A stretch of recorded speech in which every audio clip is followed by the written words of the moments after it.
Alright, what's up guys? How's it going? Blitzer back with another review, and today I'm taking a look at Hal Jordan from the DC Universe Classics line. And as you can see, this is no Ryan Reynolds.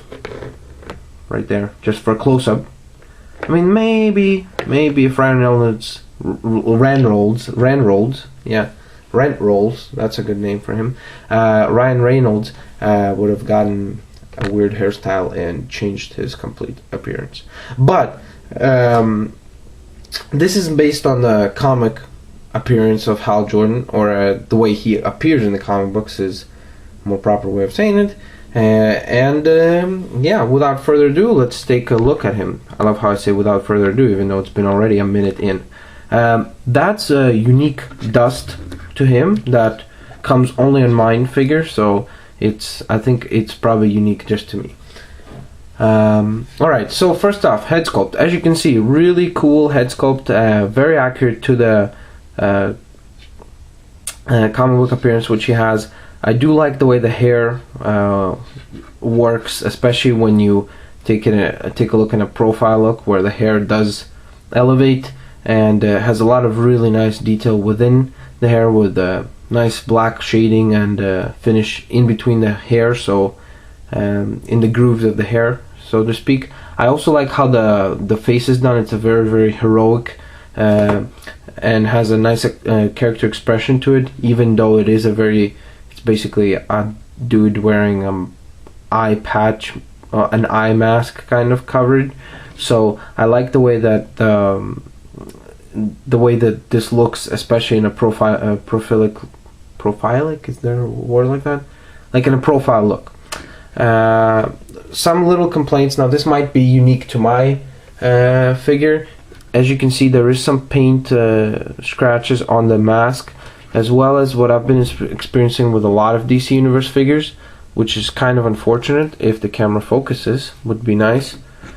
As you can see, a lot of the hair as it gets closer to the skin becomes skin colored, like as you can see right there, and some of it on the sides too. So there's a lot of paint bleeding going on in the head sculpts, which is a little unfortunate, especially because a lot of the times that's what's unique to these figures, which is their head sculpt. So I'd want the head sculpt at least to be a perfectly done head sculpt for this price point, you know what I mean? But again, that might be just a slight little complaint as we work our way down, and that might be unique just to me, who knows. You can see he has his Green Lantern ring, which is cool. I like that they paid attention to that little detail and actually sculpted it on, and not just kind of like put a spot of green paint. So that's kind of cool. Sorry, I dropped some accessory here that will come into play later. As I work my way down here, you can see he has his regular costume going all the way down, primarily with green and blacks, and of course the white gloves. As far as his articulation is concerned, he is the standard articulation with zero hindrance by anything to his body, as you can see, because there is no kind of sculpted on detail. It's basically just the regular body with some slight details like the ring, and of course the unique head sculpt. So articulation is 360 in the head. He has a ball jointed head. He can move his hands all the way around. He can swivel at the bicep. He can bend at the elbow, and he can move his wrists. He can do some ab rocking workout videos. He can swivel at the waist. That was a good way of saying that. He can kick forward and back. He can shoot his leg out to do some sort of cool karate kick across. He can swivel above the knee, which I never understood. Like, I understand for posing it is useful, but it makes the figure look awkward all the time, at least to me. I don't know why it bothers me, because as you can see, when you do this, it's like, well, what's happening here? Why is there a piece of his leg hanging off over here? So I never really understood this joint. I think they should have maybe done just double jointed knees. Speaking of knees, he can bend at the knee, and of course then he has some articulation in the ankle.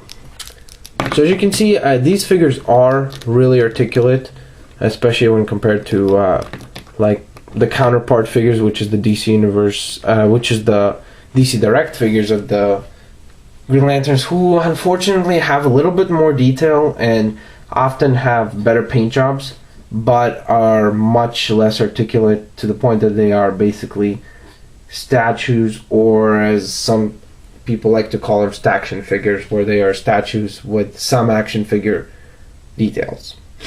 Now, quick thing. I believe that the accessory that came with this guy was a stand, because it was from those DC Universe best of. So it's a very simple stand. He has a hole in his leg. He has a peg down here, so you just peg that in, and there you go. He stands, and it adds about, I don't know, half an inch of height to him. These stands, actually, if you want, you could order them from Matty Collector. I believe they sell them in like packs of 10 or maybe 15s for like $30 or something like that. I'm not really big on this stand. It's nothing special, you know what I mean? It has the trademark logos, I mean, like made in China, and then copyright of DC Comics down here, and then the DC Universe logo over here.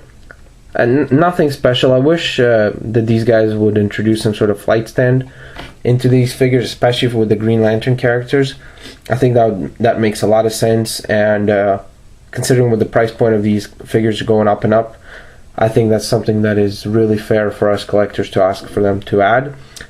Quick tip, actually, with this stand, if you do not have any other stands, what I recommend that you do is, actually, if you have Kat Matui, you should use the stand on her, because I don't know, for some reason she falls down a lot. So I really, as soon as I put her on the stand, that's it. She hasn't fallen down since. So I mean, the stand works, but I definitely recommend to use it for other figures than him, because he stands well, perfectly well balanced by himself. He does not require the stand in order to stand.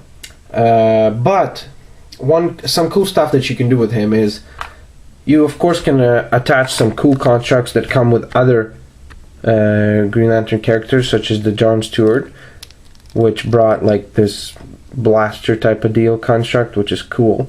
As you can see, they all start from the ring hand, so you put it onto the ring hand and it should hold on there fairly well. You could even bring some stuff from the DC Direct line, such as this Green Lantern I was gonna say Green Lantern lantern, but yeah, it's the lantern from the Lantern. Yeah, how many times have I said lantern there? You should count. Post it in the comments below. Or like the Green Lantern bases, which are really cool, and they do work with these figures as well, so that's kind of nice that you could just pose him on one of those. And as you can see, he looks much nicer. And look, I'm not a toy company or anything like that, or nor do I know how much this stuff would cost, but I'm pretty sure that adding this and that wouldn't cost them that much money, that they should be able to offer unique bases to all the Green Lantern characters. I mean, imagine if you had one of these for each one of your guys, and how cool would they look. I'm just saying that there is certain things about this line that are awesome, and then some things that do need some fixing. So as far as the size comparison is, I have John Stewart laying around here, who will be reviewed too.